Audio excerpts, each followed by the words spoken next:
Hello, everybody, and welcome to the June 6th, 2018 edition of the Ephrom Josine Show. I am your host, Ephrom Josine, and wait a minute! I finally got a full week's worth of shows out without a delay of some kind. I'm happy for myself. But let's talk about news. Anyway, so for our first story, Education Secretary and all-around insane woman, Betsy DeVos, who has never stepped foot in a public school, by the way, recently tried to form a commission on school safety, specifically their role on guns, and here's what she had to say. First off, she denied the role firearms play in school shootings, as if she is roughly the age of 5 years old and does not understand that when someone is shot with a gun, there's a gun typically involved. And look, we can say guns don't kill people, people kill people, all you want, but the fact is, no one has ever died by a Chinese throwing star. Well, okay, I guess there was that one time. It should also be noted that there is no recent school shooting epidemic in America. School shootings have been at a constant rate since around 2005-ish. Meaning, if there is an epidemic, it is nowhere near a new one, and in fact has been one we've been dealing with for about 13 years.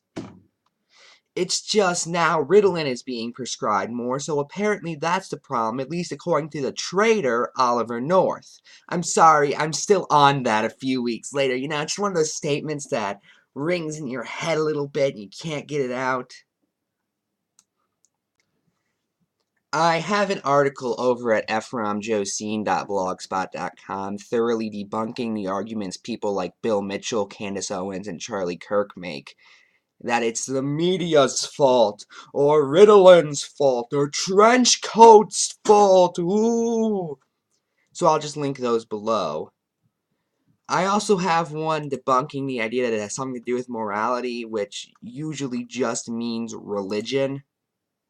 Which will also be linked below. And I wrote these just after the Santa Fe shooting, in case you are curious. But what does this commission think actually caused these shootings? Well, let's see. The commission is slanted to examine rating systems for video games, the consumption of violent entertainment. Okay, let's stop right there, because on a side note, you ever notice how Republicans never talk about, say, old school westerns where there's a white hero and he's shooting down the, I don't know, the bad guy who's just escaped from prison? That's not an example of violence. No, it's typically some song a black guy made. You ever notice that? Or is it just something I've noticed? And the effects of news media coverage of mass shootings, how dare we cover them? People should just be left in a state of ignorance. That's like the Republican policy on everything. Just make people be ignorant. The group is also charged with considering whether to repeal a package of Obama-era school discipline policies targeted at addressing disciplinary policies that disproportionately affect minority students.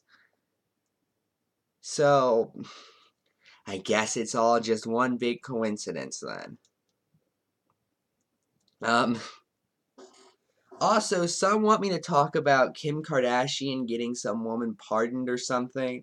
I just want to point out that the woman was pardoned for a nonviolent drug offense. Jeff Sessions is still the Attorney General, and he still is on a giant crusade against the devil's lettuce. Just figured that should be pointed out. But anyway, now onto the main subject of the video. You see, I've dropped a few times that I am not the biggest fan of modern philosophy. And whenever I tell that to someone, they always look at me and, oh, they just sort of gasp in complete shock and surprise. One of my favorite arguments, personally, is that I'm a hypocrite because I'm a political commentator. Which is like saying in order to truly enjoy chemistry, you have to understand alchemy. Or in order to truly understand astronomy, you have to understand astrology.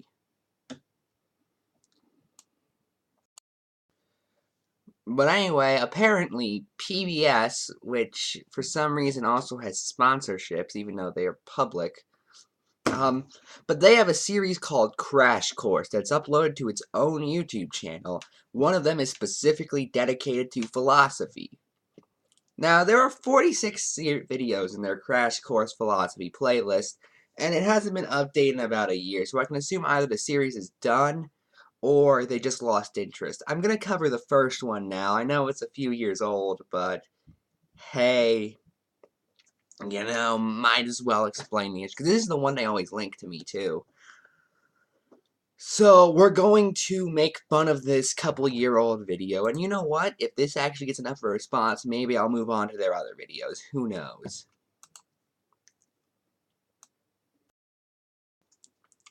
Now, the argument this guy, Hank, makes in favor of philosophy, really the only reason he gives his audience to even remotely care, is because apparently philosophy is everywhere.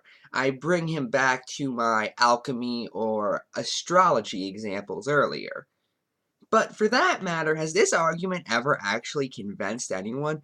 I remember when I was in first grade, they took all the students down to an assembly and made us get to learn about how math is actually everywhere. You see a clock? It has numbers on it. That's math. And, just looking back in hindsight about a decade, a long time later, I have to wonder, did that convince anybody ever? The kids who were good at math or liked math continued to like math, and the kids who were bad at math or didn't like it continued to not like it. No one ever just had it click during that assembly. Like, I like it now. It's everywhere. I don't know. Did you guys have to go to those assemblies in school? Maybe it was only a thing where I'm from. But now allow me to show you how insultingly either easy or overly complicated the questions Hank actually asks as examples are in this video by simply responding to them right now. The first question Hank asks that he feels philosophy can answer is simply, why do you do what you do? And the answer is, most people have addressed the situation and figured it's the best way to do something. Now, that's not always the case, mind you. Sometimes it's not the best way to do something, however, it's the best way they can think of. Why do you think what you think? Well, it depends on the situation that's being put in front of you.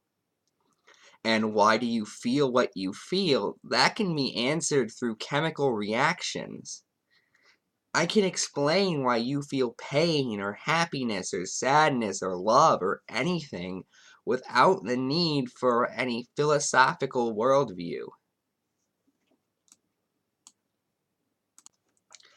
Hank then moves into the question of free will. We're about a minute into his video, by the way.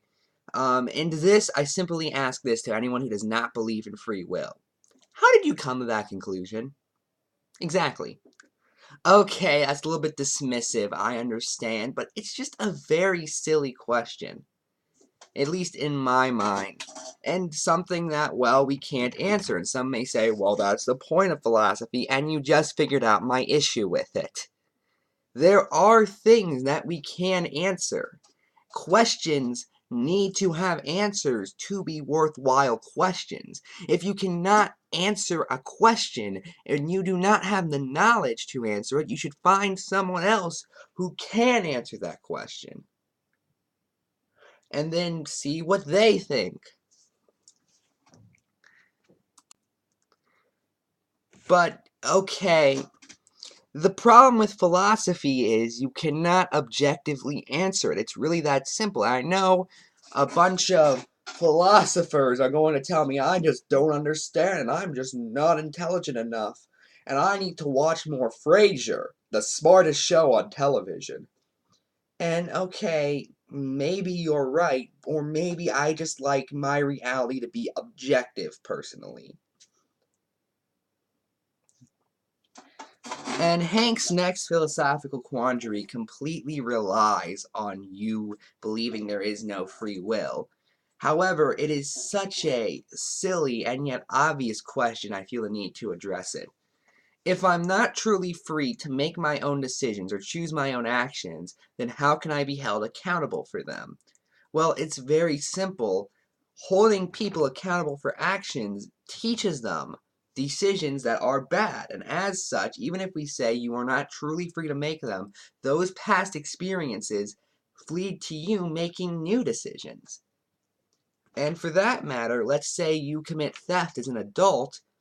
Well, you are not fit to be in society. It has been determined that your own decision, even if you didn't make it truly out of your own free will, has a negative impact on others, and as such, you need to be removed from that society.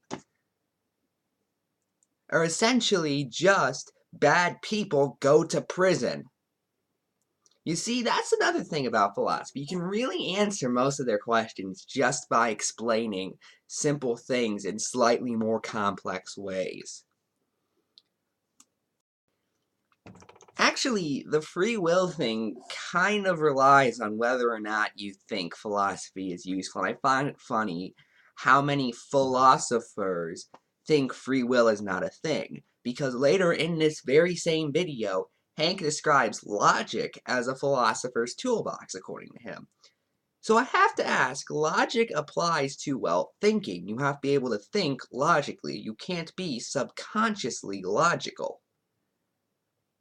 And if that's the case, if there is no such thing as free will, how could you be logical? You aren't thinking after all, you're just responding to your environment.